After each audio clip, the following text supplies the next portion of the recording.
And welcome to another episode of Cyber Papa's New Battlefield. I'm Eric Belardo, your Cyber Papa, and today we have a great, exciting show with Ali Diamond and Patrick Gorman. Stay tuned for that.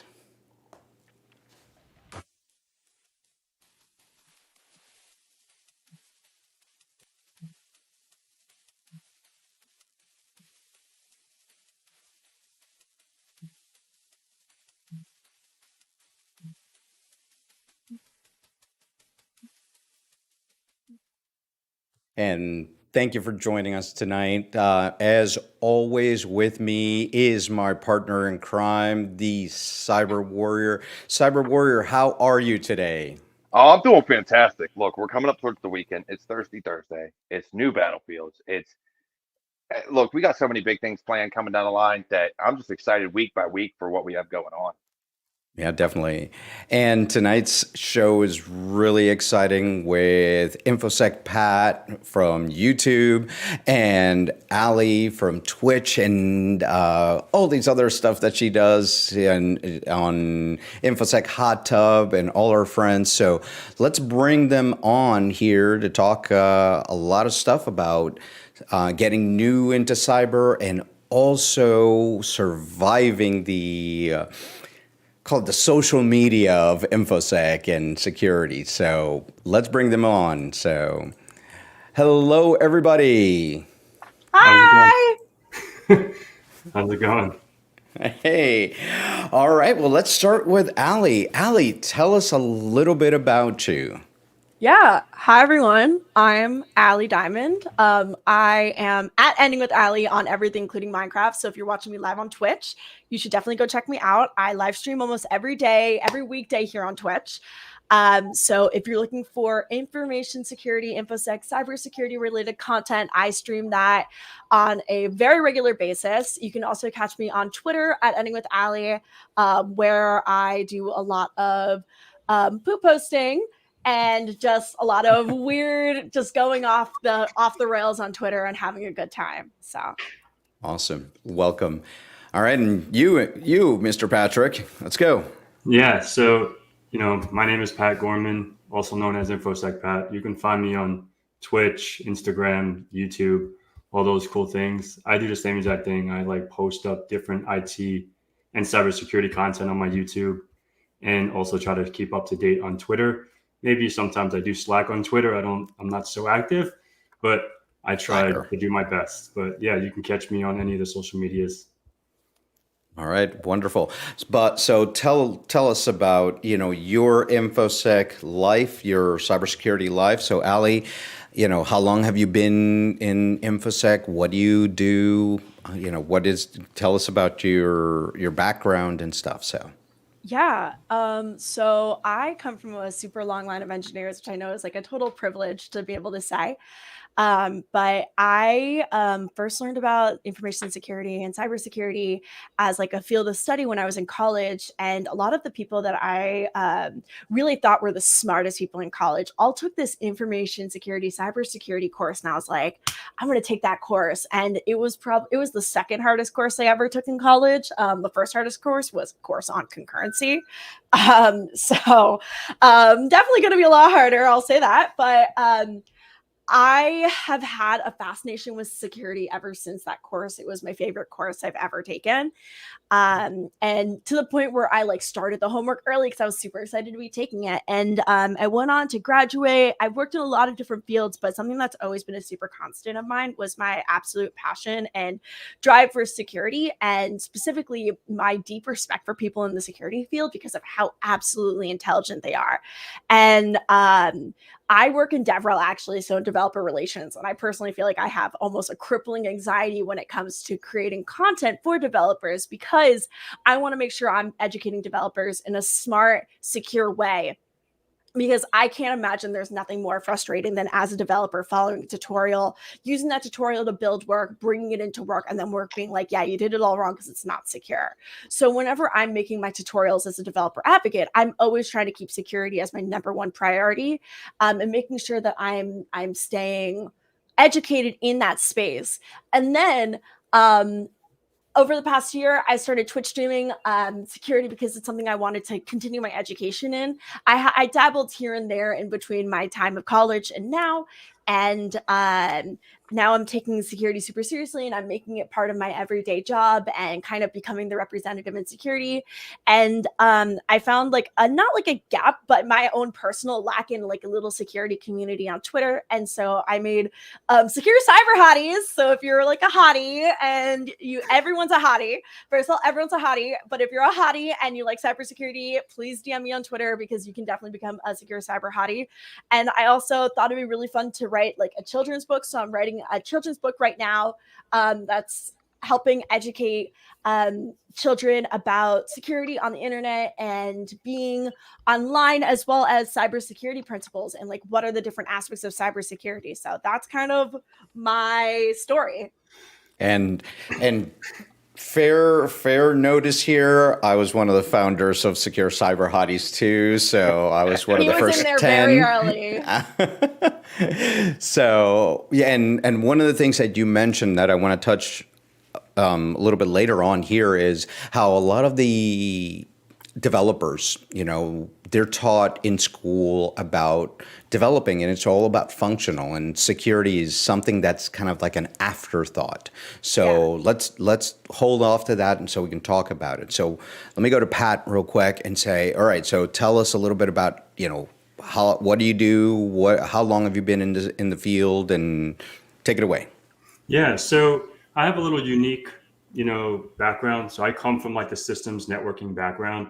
I transitioned to cyber a little bit on accident. If I can try to break it down really quick, I was into systems, into networking, Cisco routing, switching, firewalls, etc.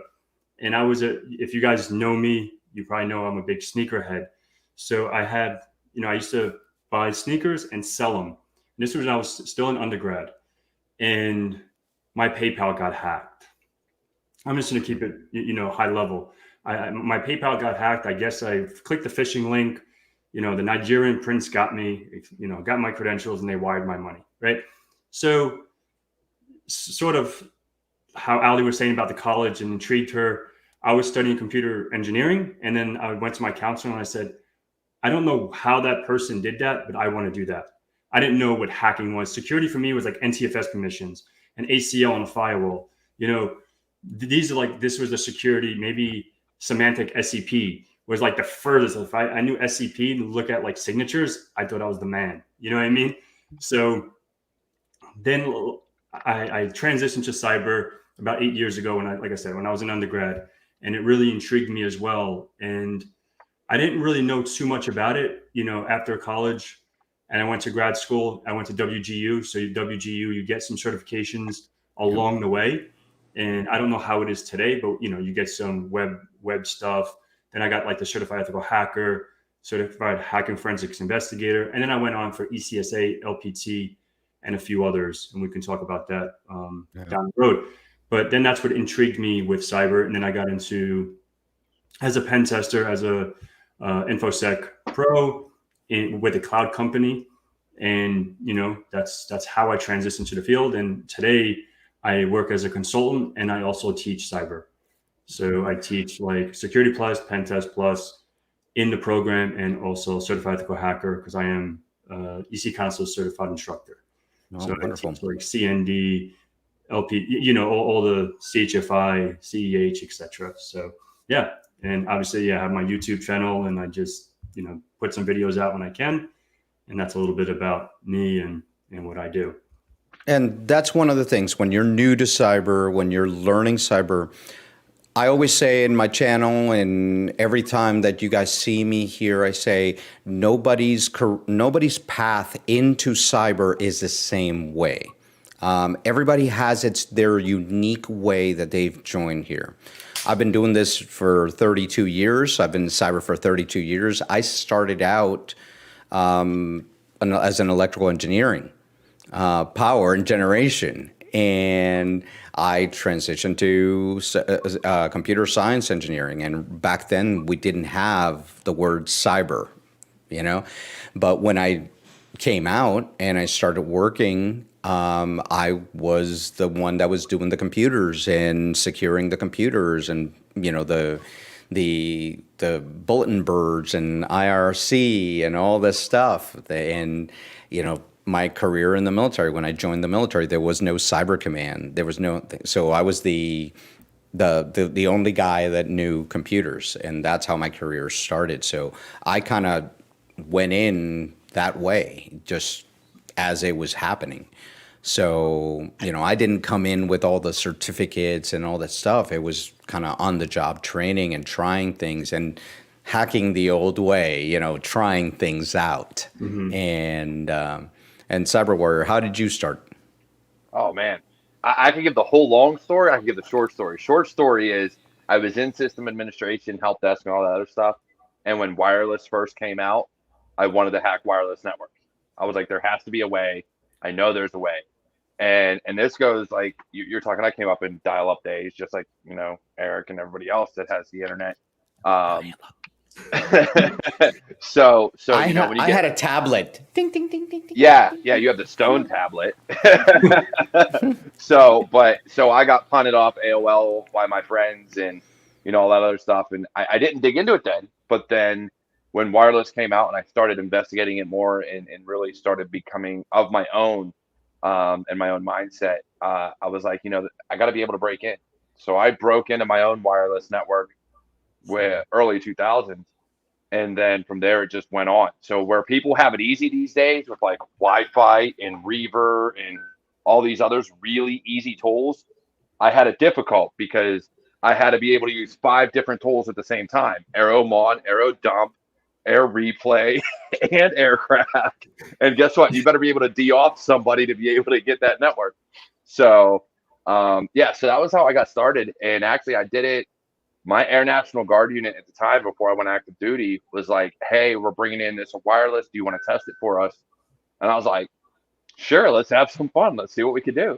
Yeah. And so the military got me trained. Well, correction. The military got me certified in like 2015, 2016 in cybersecurity. But I had already been, I'm going to throw this out there. And that's what I tell everybody. When you love something, no matter what you're doing in your current career field, you're going to work at it to get better at it when you're not working. And so because the military wouldn't let me do security at the time, and IT doesn't teach you security, I was taking an hour to 2 hours every night working on Linux, working on breaking into stuff, doing hack the box, all these different things, learning the tools, techniques, and all that other stuff. So that when I got to my SANS courses for the Army, it was a breeze. I had already been doing it for probably 5 years on my own. So when I got there, it was like, oh, hey, this is Kali Linux, and here's how you do. I'm like, yeah, okay. Next, come on, let's keep going with this. And I had people that were literally like, how do you know all this? And I'd ask the question when you get off work, because they were a 25 Bravo, they were IT. What do you do? Oh, well, I make dinner, or I watch TV, or I do these other things. I said, yeah. I said, I knew this is what I wanted to do. So because I wasn't doing it for my career at the time, I did it at home. And that's how I learned and grew and got into security. Oh. So even though my professional experience is, I don't know, 10 years maybe, my actual experience is probably about 20 years at this point, if not more. Yeah. And that's important. That's important that people understand that being in cyber, being in InfoSec, being, in this career field is a lifestyle. It's practice, it's learn, it's continuously learn. You guys have heard me on the show before say, if I didn't keep on learning throughout my career, I would have been out many, many years. Every time a new technology comes on, you've got to learn it. Every time a new operating system comes out, you got to learn it. Every time new tools come out, you got to learn it. So you have to keep yourself learning. So Ali, how do you keep yourself learning and up to the things that come up, the new languages, the new developer tools, et cetera, et cetera? Yeah, I mean, for me, it's part of the topic of today is social media. I have a crippling social media addiction. It's quite horrible, quite toxic for my mental health, but it helps me stay up and do my job well. So I'm always just following what's going on Twitter, seeing what people are talking about. I think that Twitter as a developer advocate is such an not underutilized, it's overutilized, but such a critical tool because people are going to talk and share what they want to share. And share what they want to, what they're working on, what they're using, complaining, talking about what they're using, asking questions. So for me, Twitter has been an absolutely critical tool for for knowing what's happening. And then when it comes to learning, for me, Twitch has been a really great platform because I can go on my Twitch channel and be like, hey, this is what I'm working on today. Like, what do people think? Or if I have questions about how something works, I'm like, hey, like, I think I'm going to be doing this thing. Like, what do people think? And sometimes people are like, oh no, like this is the wrong thing to do that. Try using this other project instead. And then I'm like, oh, I don't know what this other project is. Try using it. Or I don't know. I kind of like to think that I'm kind of like a combination of my peers in my community. So I'm always looking to see what my community is working on and then do the same thing because that's how you know what's happening. And I generally find myself being very early on these things because I'm keeping such a low ground to the community, low ear to the community. So I feel like that was a very roundabout way of me just saying, I spend too much time online. Please get me offline. My therapist is worried. But we all do. We all do. That's how we all learn. Well, I'm gonna also ask you. And I'm gonna ask Pat first, but then I want to come back to you and ask you. You know, Twitter and all the social media is really good for learning, and if you use it for learning and you use it for good, it's a good platform. But there's a lot of negativity in social media, especially as somebody that's coming in new to cyber, that's trying to learn, trying to get into the good communities. So I want to touch on right after that. So I wanted you, after Pat tells me how he uses social media, let's talk about the negativity and how we combat that. Okay, so Pat, hit me with the good. Yes, so that's a good question. So I guess like with social media, I'm not so big on it. I do like post like some stuff on Instagram and some, like I said, sometimes on Twitter, but mostly my stuff is getting information versus, putting information out there and using, GitHub to put some projects out there. And just, I think I use Discord probably the most, and I collaborate with mates and everything like that on my Discord. And we'll just like do like the Cyber Warrior was saying, right? Like getting on Hack the Box. This is how I stay up, doing vulnerable machines, doing like, I have a home lab. So like I have like friends, like I have PF Sense. So I'll put PF Sense and I'll say, hey guys, like I'll take down my primary firewall, put that up and say, oh, let's see how far you can get in and see if you can get into my AD and do lateral movements. That's so cool. Yeah. So I wouldn't trust half the people that I know. I wouldn't trust this guy right here to do that. Yeah. Look, just because I might bring down your entire home lab if you had one, Eric. No. So yeah, that's pretty much like, because I have students that maybe aren't as fortunate as maybe us. Or maybe they don't have the $10 or 15 euros or whatever it is for Hack the Box VIP, or even though you can just download a VM and 90% of the OffSec playground or offensive, whatever they call it, it's VMhub machines and you can download them for free. But maybe that's a process, right? Downloading it, installing Kali, configuring your NAT, and configuring whatever host only, however you want to traverse that data between your virtual environment and your nested network. Why not I just give you, I use DDNS and I say, hey, here's a DDNS name, and just go ahead and just do your thing. And obviously I have some stuff sitting behind monitoring, and all I can do is just lock you out and just put you on the blacklist if you are like Cyber Warrior being a maniac. So obviously you can just but I think that, so that's pretty much how I stay up on it, right? Like that's, I just, and I think a big thing for me is as I'm teaching, I'm learning as well. So say for example, the topic, like for example, AD, like something I don't do every day. So before I present it in a lecture, during the day or maybe an hour or two before, I'm brushing up on that. And I don't do it every day, so I need oh man, like best way to learn is to teach. Exactly. Remember that. Exactly. And Allie, you were going to say something? I was just going to say it's like interesting because so I'm still learning a lot, but you're also teaching a lot. So it's like two very like almost like a very hyper experienced point of view, and then like I'm still baby. Like so it's just like two very interesting and that's the thing. have. And that's the thing with your platform, you can teach, get a topic that you're very interested in, Let me just give you an example. So you're doing a lot of developer relations. So, look at OWASP, look at how all of that, and take one of the OWASP and go ahead and learn it and teach it.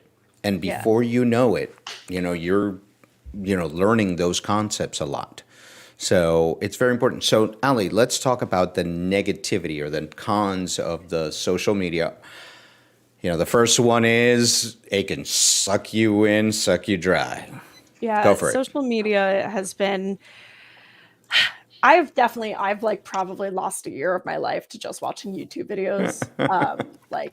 You think I'm kidding, but I'm not. At one point I was known for just like always watching YouTube videos. I mean, YouTube has been something that has like been a constant in my life that I turn to whenever I'm feeling sad. So I'm always online.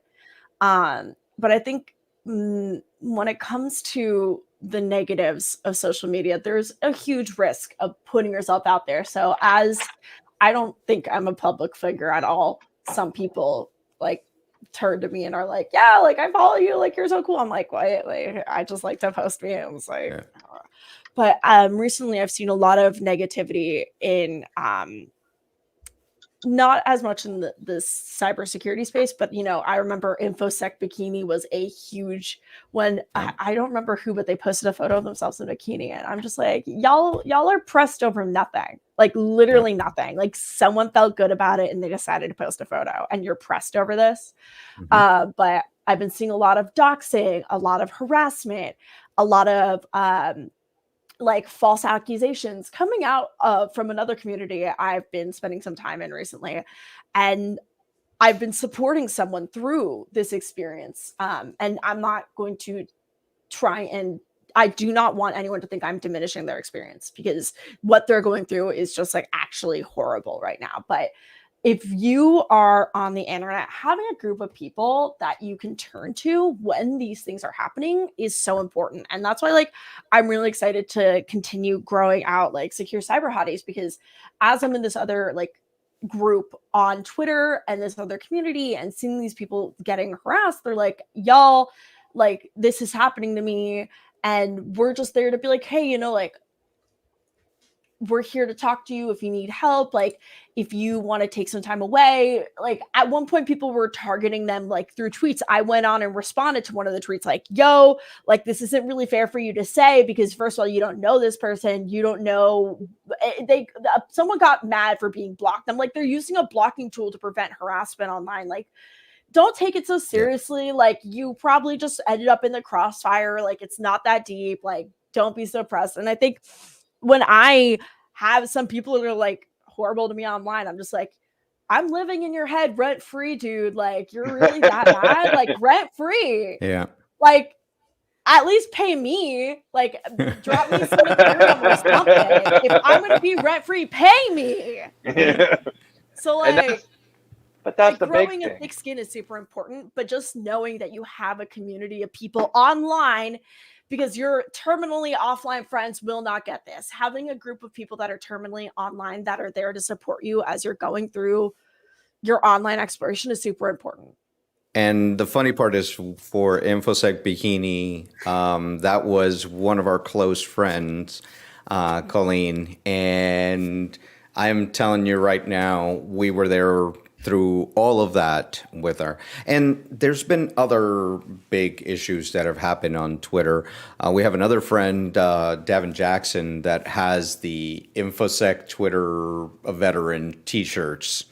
Like, we've gone through war and stuff like that. So we kind of make jokes about it. But again, the important part is get a tribe. So as you're new to cybersecurity, becoming part of the tribe and being part of the tribe is very important because you're going to learn a lot of stuff. The pros of that is that, number one, you have a tribe and you have somebody to defend you, and to support you and to go through all the stuff with you. So, Pat, what do you think? What's your cons about social and cyber? That's interesting. I'm going to be 100% honest. I don't really get into it. Like I said, like how Ali was saying, her friend blocked her. Like, I don't really engage. Like, even on my, even on my Instagram, and then I get, on my YouTube, is these crazy comments.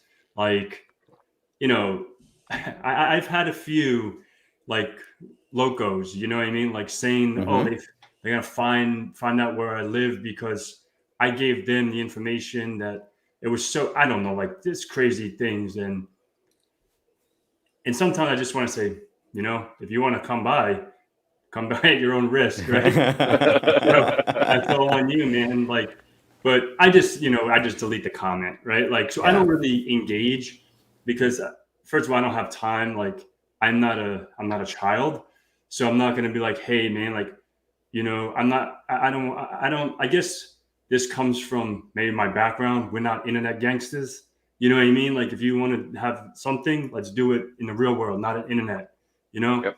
So that's more of my input. Like, I don't really have too much to talk on that topic because I'm not no internet gangster. You know what I mean? I don't want to talk about on yappity yap on the internet. If you have something to say, let's do it in the real world, not on the internet. Listen, that heavy New York accent came out, and there's no messing around with this man. I heard it.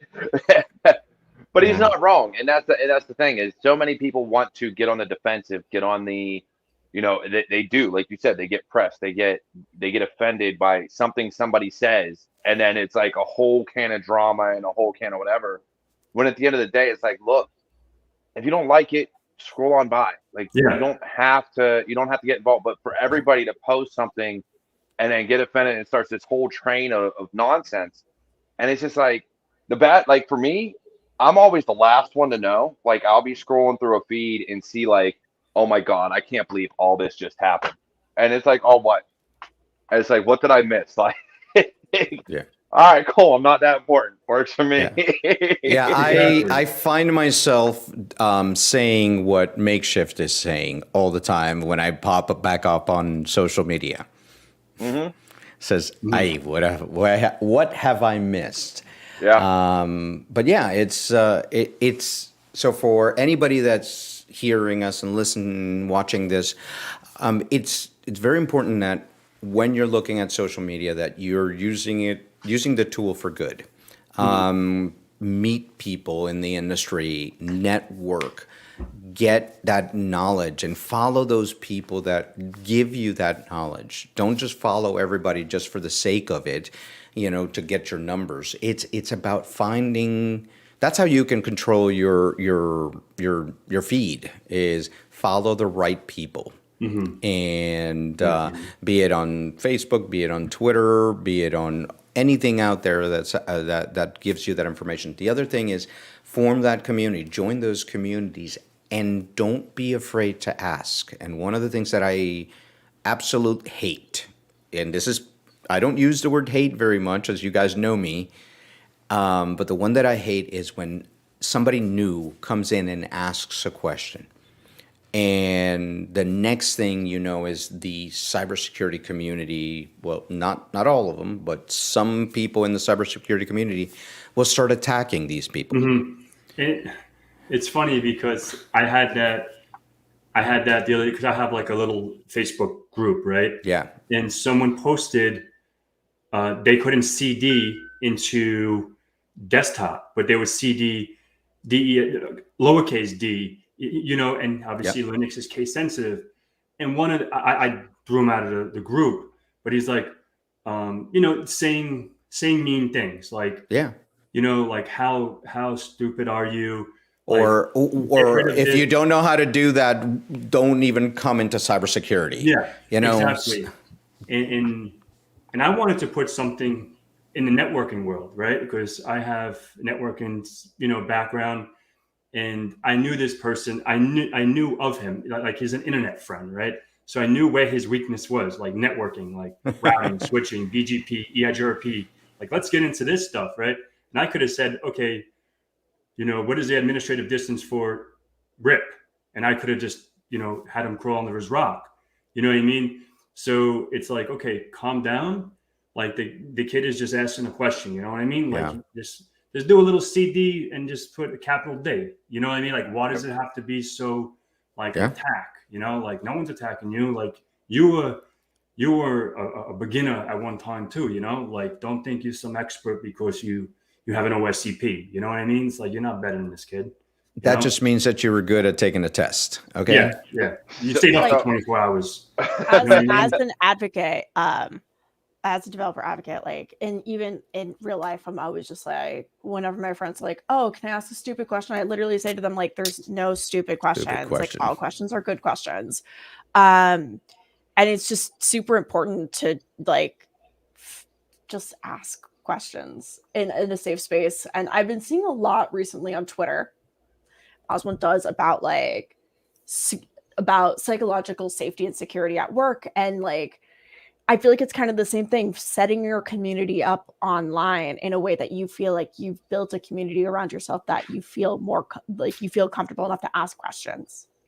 Yeah. And there's two communities out there on the Discord side of the house that I want to welcome Makeshift to the stream, and thank you very much for watching, brother. But the Republic of Hackers is an organization that we're very close with, and they have a Discord where if something like this happens, it's bad. It's bad. So this is a safe community. Raíces Cyber, our organization as well, is a very safe community where people will actually support. And if somebody were to be like that, that's not acceptable. So yeah, yep, for sure. I mean, and you're talking to somebody that even with how many years I've been in the field, I still will do like CDLS. Like, what directory you're going into, and yet you're still going to hit LS or PWD to figure out what directory you're in. PWD, where the hell am I? Me. And even the terminals that tell you where you're at, you're still going to hit PWD. Yeah. And it's just like I still do that. And it's like, you'll create a directory like make dir, and you'll see it right there, and you'll still say LS. Did I create that directory? Okay, yeah, remember, I started out in mainframes, okay, VT100s, screen, all this stuff, and then went to Unix, to the pizza boxes, right? So I still do, instead of doing clear, I do CLS, and like, okay, I've done that.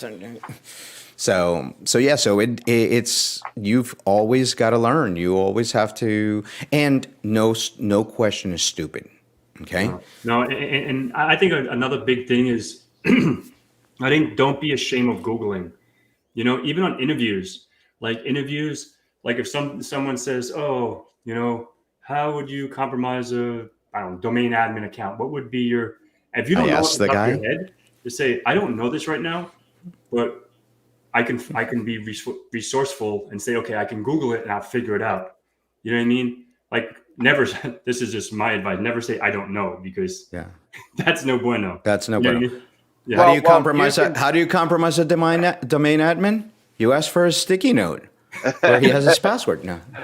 No, but I always say this. You're allowed to say I don't know, but I know how to find the answer. If you're going to say I don't know, you always follow up with I know how to find the answer. I've done one interview where they said, look, you're on your computer. This is a virtual interview. If you got to look it up, look it up. And you can look up the answer. But I've been on others where they're like, hey, you got to get from here to here. If you don't know, say it, and we'll move along, with the process. But give us how you'll get from A to B. And it's like, oh, okay. I have a question. I have a question that I ask when I interview, and I interview probably about 5 or 6 people a week. So I ask a question. I say, you've got this widget. I give you this widget. I want you to learn about it and get it configured by tomorrow. How do you do it? And I'm looking for them to say, I'll Google it, or I'll go to YouTube, I'll use, research about it. I want them to say, I will Google it. And 9 times out of 10, people will go just crazy. I'll get this and I'll get that, and I don't, and they don't get to that research thing, and they feel like it's a bad word to say, hey, I'll Google it. If somebody says that to me, I'm like, you're hired. It's work smarter, not harder. Yeah, it is, and that's what it comes down to. And so many people prefer that, and that's one of the things is this is supposed to be like how new people can get into cyber. When you're doing these interviews, don't be afraid to say, I know how to find the answer, I just don't know it right now. I can't tell you how many interviews I've been on where it's been like, man, I learned that like 10 years ago. I honestly don't remember, but I know how to go find the answer. Just give me some time. And they're like, okay, that's all we needed to know. And that's what it comes down to. Don't be afraid to say, I know how to find the answer, but I don't know the answer right now. And Daniel, just that serious. Look, no, don't be saying that out loud. My phone will go off. Hey Siri, play Careless Whisper. Oh. Hey Google, play Careless Whisper. Everyone's Google Google goes off. Dude, you would think Google and Siri would have these voice things now where they don't go off randomly. It has to be your voice. But no, if you put it on a TV and somebody says that nonsense, there goes all your devices going off. Do you remember the Burger King commercial where they said like Alexa, and then everyone's Alexa went off? Crazy hacks. That's not like a hack, but to me that is so good. So good. Yeah, it was. Sorry, I can't explain how I think that's such a great idea. Oh yes. Hey Alexa, order a cheeseburger from Burger King. All of a sudden, your Alexa's ordering food. Like, what the hell? All right. So social media good if you do it well. Social media bad if you get into the drama. So ignore the drama. Let's move. Let's move forward. I would like to put an asterisk on the ignore the drama part, because as a femme in tech, it's really important for me to know what's going on, because you learn about people that you shouldn't trust. And it's super important to, it's really crappy to hear your peers going through these situations, but it keeps you safe in the future. In addition, if you see people talking online about something or about an organization, I know that someone just got kicked out of DEF CON, and then a group just got released from DEF CON because scenarios and issues that happened. And personally, as a femme, it's super important for me to know these are people I should not trust. Yeah, and if anything, if you are a femme, if you non-binary, anyone in tech that feels like they might be at risk, I think it's important to be on social media, because when people come out and talk about these stories, it's to a point where they need to be talking about these stories, and you need to hear these stories. Well, so that we can stay protected. Yeah, that part of my big thing is diversity, and inclusion. Yep. So, with being Hispanic, being, female, non-binary, LGBT, we are very supportive of that diversity and that inclusion thing. So yeah, you hit it on the head there. There's a lot of times that you're looking on social media and you hear about these things. But again, it's about finding that tribe that's going to support you, defend you, and support you. I tell everybody that one of the things that we've changed over the years, and trust me, it was really bad 20 years ago before you guys were even here, where you would go into a con and it really was a frat party. It was very bad. We've moved a lot, but there's still a very large percentage of problems that occur because of, the good old boys or whatever Bad. mentalities and bad actors out there, correct? So social media definitely is an important part of learning those things and learning how to who you can trust, who you can be with, talk to other people. I always say, if you ever see me at a con or an event or something like that, the cyber pop is there, and trust me, you don't want this 5'4" Puerto Rican getting angry. Okay. And it's true though, because even myself, I've had people like pull me aside and I've walked with them at different events and things like that. And they're like, "Hey, you're my bodyguard." Okay. Yeah. Like, I don't say no. I'm here to protect whoever, whatever it is, what it is. See, when they see this beard, I say, "You shall not pass." Okay. You need to get it longer, Eric. I'm trying. I'm trying. But yeah, and it's sad, but I agree. And like, even Shannon Morris had put something out, and I was like, "Hey, Shannon, you see something, let me know, so I know who not to, interact with or who to whatever." But the problem is when you have 1,000 people telling you, "Let me know so I know," it makes it very difficult to let everybody know if they're following somebody that they shouldn't be, or if they're giving someone clout that shouldn't be given clout. And so it's very difficult to really keep up with it if you're catching it at the asset. If you're at the end of the train and you're like, "What happened?" And it's like, "Oh, well, somebody said something." Well, who's somebody? I'm not going to put it on blast. Well, then you can't yell at me if I retweet somebody's stuff that I didn't know was doing something wrong. Like, so It makes it difficult to kind of fall in and like help without being a burden. Yep, definitely. All right. So now, using social media to learn now. So as a new person in cybersecurity, there's always, I put a video, and I'm going to link it up above when I put this, but I put a video called "Cybersecurity is Not a Job." Okay. And it's all about cybersecurity is a career field. Okay. And it's it's the same thing as healthcare. You don't go and say, "I want to learn healthcare." Oh, well, do you want to be a doctor? Do you want to be a nurse? Do you want to be an X-ray tech? Do you want, in cybersecurity, there's about 50 plus career jobs, if you will, or fields. So when we get in there, one of the things that happens is that everybody goes with the first thing, which is the sexy thing. I want to learn how to hack. Okay. And cybersecurity is not all about hacking, right? But, where's my hoodie? I want to have a hoodie.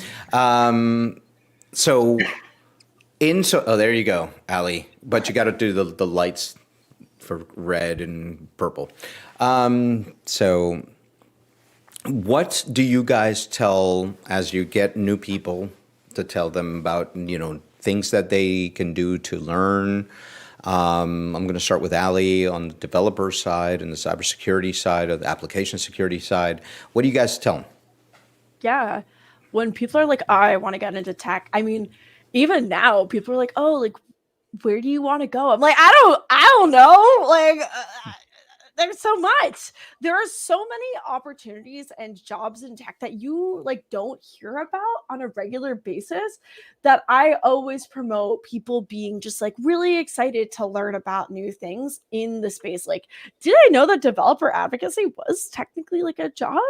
No, Correct. not for a really long time. Like, if I knew about this job when I was like, well, I actually learned about this job really early because I went to hackathons really early on. But like, there's so many people that are just learning about this job now, and they're like, "Oh my God, like maybe I should go into developer advocacy." Like, they're like, "How did you learn about this?" And I'm like, even when I was applying to jobs post college, I was like, "Oh, there's still so many different roles to be out there." Yeah. When it comes to like cybersecurity, it's not like, I'll tell people, it's like not all about hacking. And you don't have to be technical to be in cybersecurity. And I think that's like a really special thing, is that like it could be just like personally, I'm a huge I have a huge fondness for threat modeling, because I personally live with so much anxiety that I'm just like, oh my God, if I like do this and this thing happens, and then I'm thinking like 5 steps ahead for preventing anything. And so I'm always just like really trying to tell people that there's more than just the jobs you see on the website, and to talk to people at companies. Yeah, that's very good, because that's one point that is always that's not always made, is that cybersecurity as a career has many different roles, and not all of them are awfully technical. You know, you look at the GRC, the risk and compliance, and the governance piece. Then you see things like, did you know that security awareness is basically somebody who is a marketer, if you will. So somebody that does marketing, social engineering. That's psychological. That's learning how to communicate. So you've got different fields that take different roles from different people. And it's a great field, but you've got to know that there's room for everybody. So, okay, Pat, so what about you? What do you tell people when they come in? Because I know you do a lot of training for people. Tell us about what you do. Yeah, no, most definitely. And I think obviously I'm on a different spectrum than Ali, right? I'm not a developer. Yeah, I know some Python, some Ruby, some basic stuff. I use GitHub and I steal their code and I just modify it. To be honest, I'm not gonna lie. But yeah, so like I said in the beginning, right? Like I come from that network and system side. So I'm a big believer in I love labbing stuff up, right? Yeah. And like you said, if you're fortunate enough to set up your own lab, and in today's world, maybe I don't want to spill out my age. I probably look younger than I am, but back when I did like the MCSE in 2003, like I had to have 6 or 7 rubbish computers setting up a domain controller, setting up Windows XP boxes back then. Now you just have free 99 VirtualBox, Kali's free 99. Vulnhub machines, free 99, you download them. And that's where I come to the, if you don't have $10 to spare a month, or maybe you have Netflix, cancel your Netflix for a few months, right? If you want to learn. No. Listen, I'm still using my parents' Netflix. That ain't coming out of my pocket. Oh, look who's here. Mr. KevTech. KevTech teaches everybody how to set up home labs. And the home labs that he does in his in all his classes and stuff, you got to follow this man too, because he does a lot. Yeah, and Kev's good. Kev's good stuff. So yeah, and everything is virtual, right? Like if you have a beefing machine, if you're getting into cyber, setting up even EVE-NG, if you guys aren't familiar with that, and setting up like Kali Linux in there. There's so many different ways. There's so many different avenues to learn, and there shouldn't be any excuse that I don't have money. You know what I mean? Like if you have a laptop, that's all you need, Right. And that's just my thing, right? And setting up like, understanding firewalls, set up pfSense. That's what you can get a virtual appliance. And get a Raspberry Pi. There are so many security projects on Raspberry Pi. Totally. Or get an old computer, get an old laptop from somewhere. You don't have to get the old stuff. You can get an old laptop. Yep. If you're watching this, we know you have access to the internet, and YouTube is free. I know that MIT publishes a lot of their education online, ocw.mit.edu. And then also there's local groups that you can go to. Like I live in New York City, and I learned that there's this bar that it's an indie game bar that also teaches like programming and other security principles, I believe, for like events and stuff. And it's so cool, and take advantage of local meetups. And everyone's gonna be like, oh my God, take advantage of local meetups, like blah, blah, blah. But like, also if you go to local meetups and you're like, hey, like I can't afford things right now, and you just like meet some people, talk to them, they might be able to give you some of their older resources, which I understand. is really, really difficult for some people to be like, I can't afford this at the time. And there's no shame in not being able to talk about it or being able to talk about it. But grow that community. Or ask in the community. That's why it's important to network like that, because you might ask somebody like any of us here, and we will know some of the resources that are out there to be able to get you a computer or to be able to get you some training. We work with a lot of different organizations, Raíces Cyber, for Hispanic, Latinos, Latinas, and Latinx. You've got, the veteran groups. You've got all these different areas for women, for, blacks in cyber, minorities.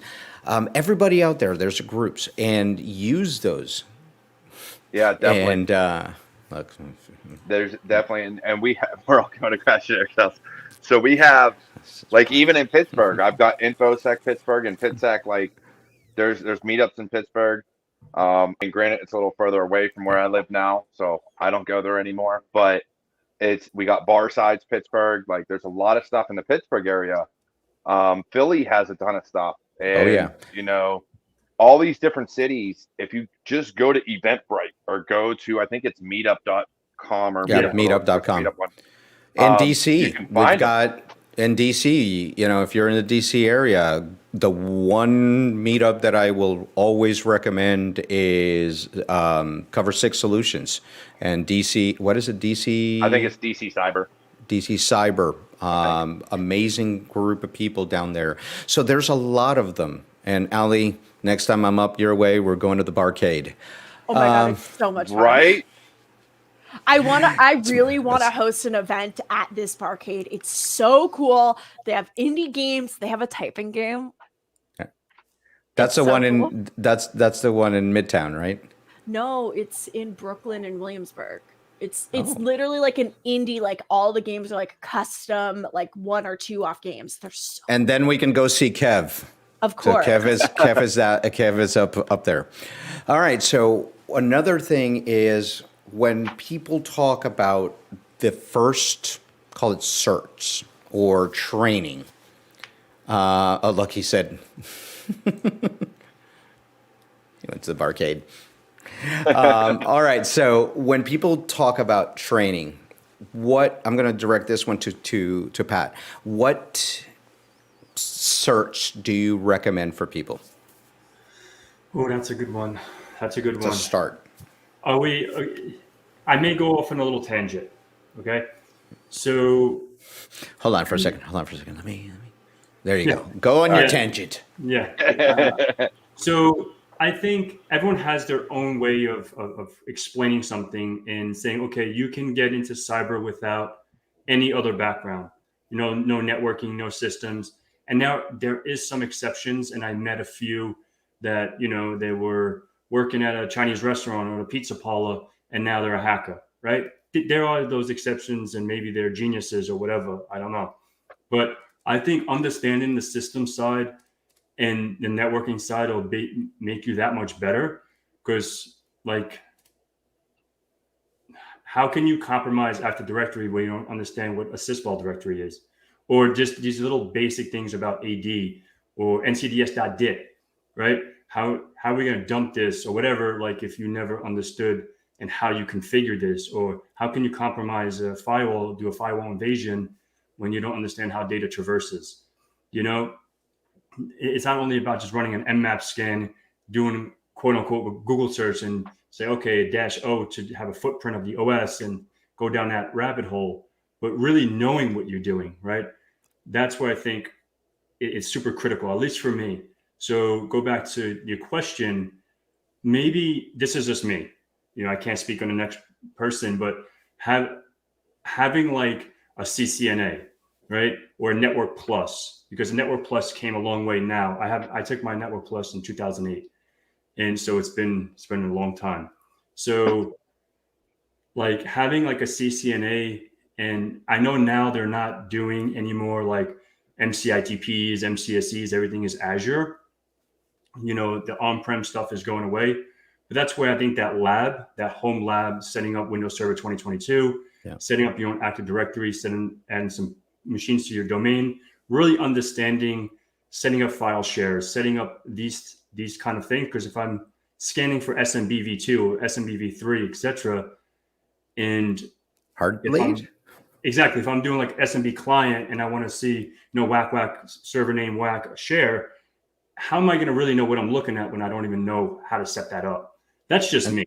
And that's very important. That's very important. And I think what the point that you're trying to make is go back to basics. Learn the basics before you try to get into the deep things. Exactly. And that's very important because I know a lot of people who try to jump in the deep end. We have, like for Ali, I'll say this one, you've got people who don't want to learn, they want to learn how to code, and they go, instead of going HTML, CSS, JavaScript, they jump into React, or they jump into, some framework. And it's like, wait, how are you going to get that if you don't know the basics? And then in security, we've got people who want to jump into hacking, but don't know basic OS or basic networking before they even get to that point. If you say, what's a layer 3 switch? What is layer 3? I don't know. How are you going to do a VLAN hop when you don't understand how ARP works, or basic layer, VLANs, or basic stuff like that? So to answer your question, I think like doing like maybe Network Plus, Security Plus, CCNA, and then you can probably branch out to EJPT, OSCP, or your blue side too. Fancy. Like I've taken quite a few. Like I have my OSCP, I have CISSP, SSCP, all those things. So I think like me personally, I don't like multiple choice because I get confused easy. So if I'm like, man, this looks like the answer and that looks like the answer, oh man, now it's like a 50-50 guess, right? So at least like with the OSCP, either you compromise the box or you didn't. You get your 25 points or want. You're dead in the water. You know what I mean? So those like practical exams, I like way better. Like I have my CCIE, right? I don't really advertise, but I took my CCIE in 2015 for route switch. And when I was doing my CCNP, I think that was harder than actually going. Yeah, maybe the 8-hour exam was hard, but either you know it or you don't. Yeah. Right. So that's what I enjoy. That's why I like now more the exams are going more like keyboard and mouse, because either you know it or you don't. It's not like you can go on testking.com and, brain dump an exam and, remember just, A, B, or C, not even read the question, just, D looks like operates, blah, blah, blah. That looks like the right hand. Boom, boom, boom. Well, and that's the point that I made earlier. It's that some people are very good test takers, okay? Mm-hmm. But you've got somebody who might pass a test but don't understand the concepts. Mm-hmm. So when you go in and, you have this alphabet soup next to your name, mm-hmm. but then you go into a job and you don't know what to do, tangible.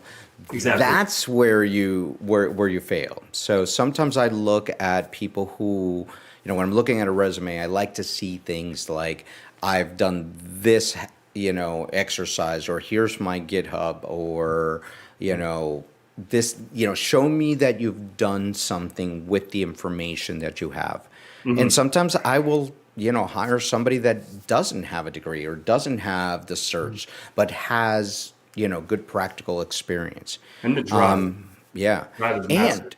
And understand that now the whole concept of resumes, let's talk about this to close the show, but the whole concept of resumes is kind of starting to go by the wayside in some organizations. And what they want to see is more of your portfolio or your social media to see that you are an expert, that you know things, that you're, able to communicate and do things like that. That's important. Ali, what do you think about that? Being able to show your stuff in, other practical ways other than, your resume. Back when I was in college, I was like known as like the resume person. Like all my friends would come to me and like ask me to like roast their resumes and like go through it. But I haven't used a resume in years, like literally. And like, I think for some people, resumes are still super important. But I don't know if it's a tool that I utilize now as much. In regards to tests and certifications, I don't have a single one.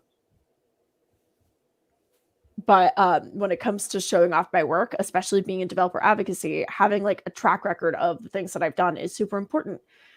So I have like my personal blog, blog.ally.dev, and I have my dev2 and my Hashnode and my Twitter account. Those are all super important for me. I don't know if it's as important for the cybersecurity space, because I think it's totally fine to be highly accomplished in the cybersecurity space and have absolutely no social media presence. And I'll be honest, I don't know how to answer that question. How does one? I'll ask you this, team. How does one have an accomplished cybersecurity presence without an online presence? I love that question. I do. Okay, who wants to So take the for first? context, I'd love to sprinkle on some personal anecdote. I have a friend who's really, in my opinion, really accomplished in the cybersecurity space, amazing at CFPs, has given talks at very renowned conferences, but just doesn't have a social media presence and found it very difficult to get their first job out of school. And they don't want a social media presence. So what would you tell them? Well, for me, that's difficult. And as I help with a lot of the technical interviews where I work, the first thing we do is look for your social media presence. The first thing that somebody asks me, because of who I'm connected to on LinkedIn and Twitter and everything else, is, hey, do you know this person? Have you seen what they post? Can you see them? Are you connected to them? And so that's the first thing I look for, is your social media presence. Because here's how I look at things. You are not a black hat. You are not a anonymous hacker that's trying to break into everything. So why are you trying to hide your knowledge? Because in cybersecurity, it's about knowledge sharing, not knowledge hoarding. And so if you are trying to hide your knowledge, then why do I want you to come work for me? If you don't have a YouTube channel or a LinkedIn or something like that, where you're sharing what you know, Or a blog. Or a blog, something, what makes me think that you're going to help my team, that you're going to be a coach, a mentor, a whatever, to the new people that we bring in? And if I can't see that in you, how can I bring you on as a leader, even as a junior coming up? Are you going to develop that skill if you haven't even tried to get it your initial job by proving what you know? Okay, Pat, I'm going to be the last one to answer because I've got a half and half here. So go. That is definitely hard, because I was not big into social media. I was not big into all that stuff.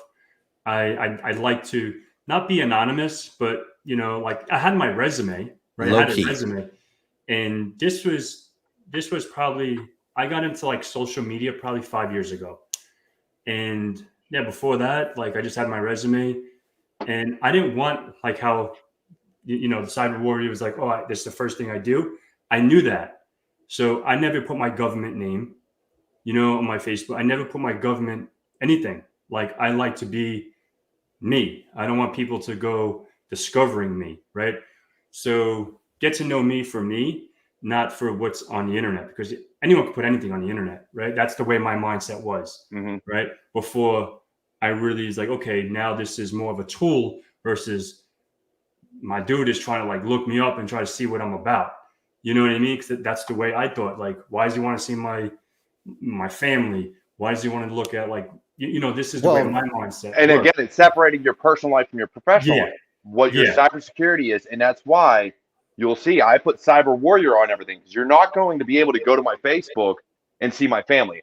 All that's locked down. Yeah. But you can go on LinkedIn and find, or Twitter and find cyber warrior, or YouTube or Twitch. You can find me there by my moniker and by my handle. You're not the only place you'll find me by my government name is on LinkedIn.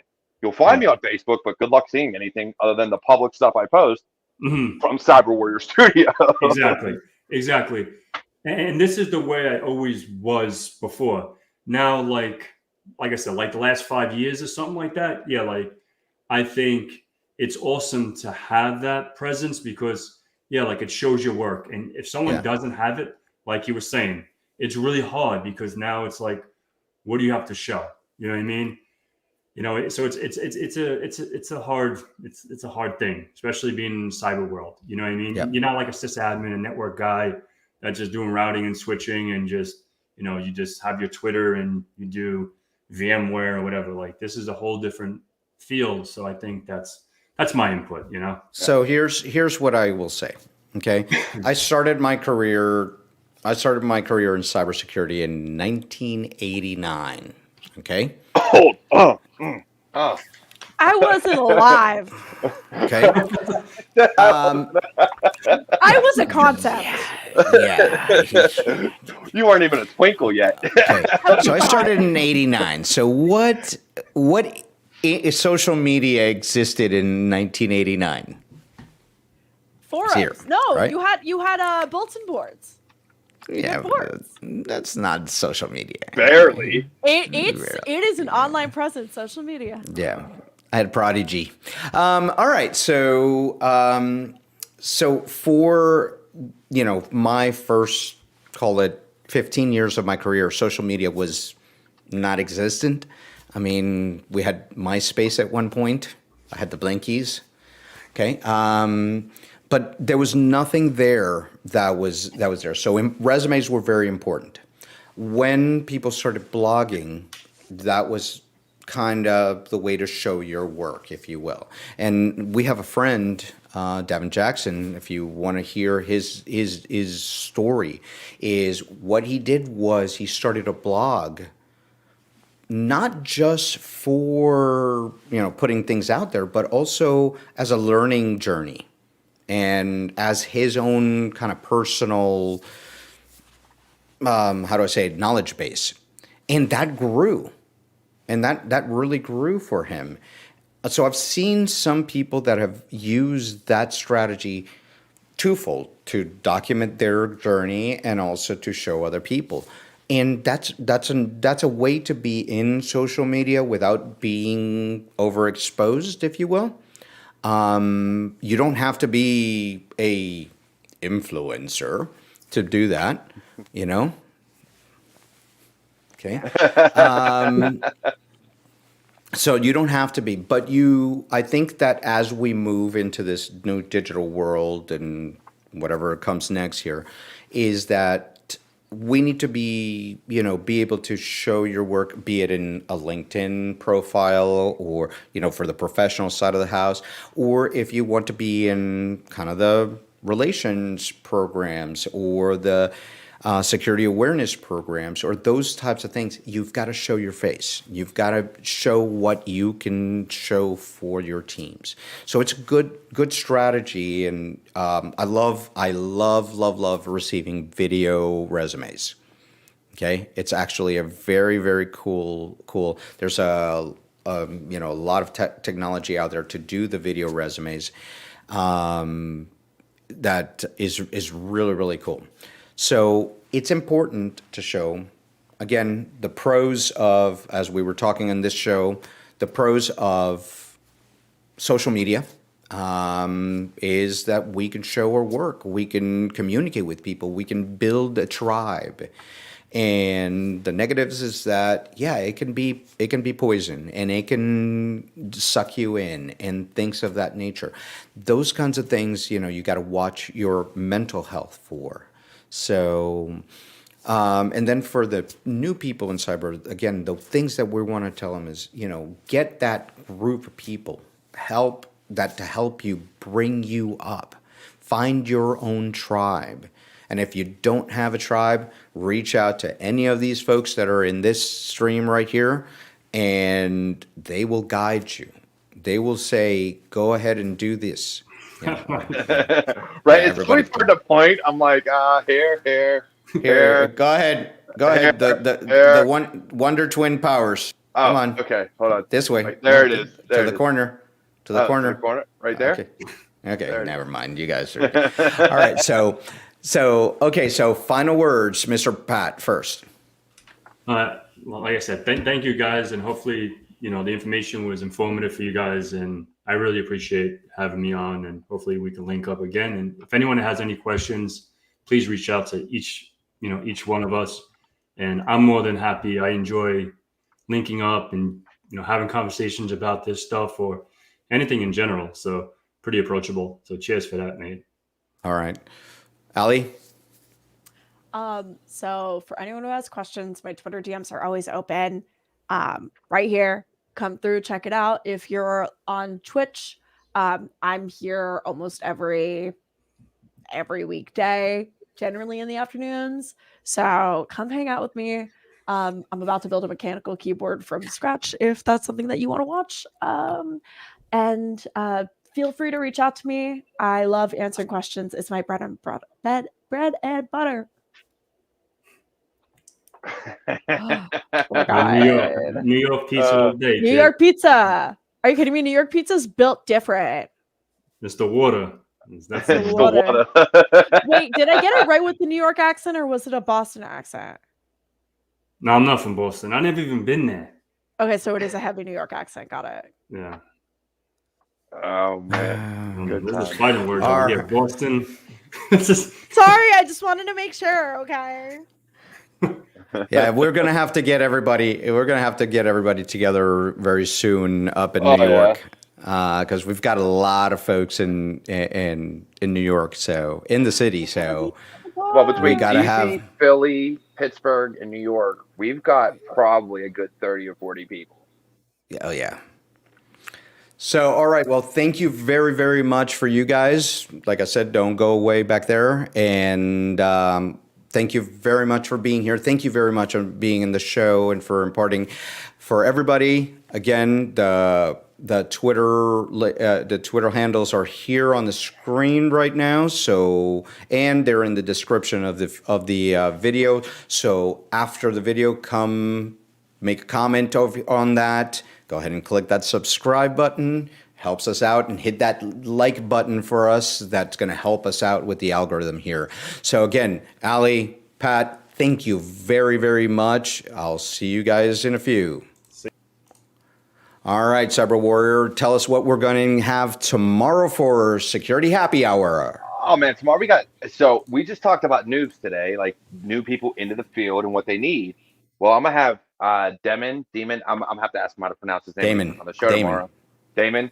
So I'm gonna have Damon Cook on, and we're talking recruiting in cybersecurity. So as he owns his own organization, his own company. So we're gonna talk how cybersecurity recruiters should get better, or what they're doing wrong or doing good, and where it can improve. So we've got a big show tomorrow, because it's not too often we hear from recruiters in the field. So being able to talk to somebody who's recruiting cybersecurity people is going to be amazing. And that is 7 p.m. Eastern Standard Time on Cyber Warrior Studios on YouTube, Twitch, and LinkedIn. So make sure you go over there, and we'll see you tomorrow for that one. All right, Cyber Warrior, we'll see you. Take care, man. All right, well, thank you again. Remember to like, subscribe, and come back and do a comment on the video and tell us what you thought about this episode. So again, until next time, thank you very much for watching, and don't forget, practice safe cyber. Until the next time.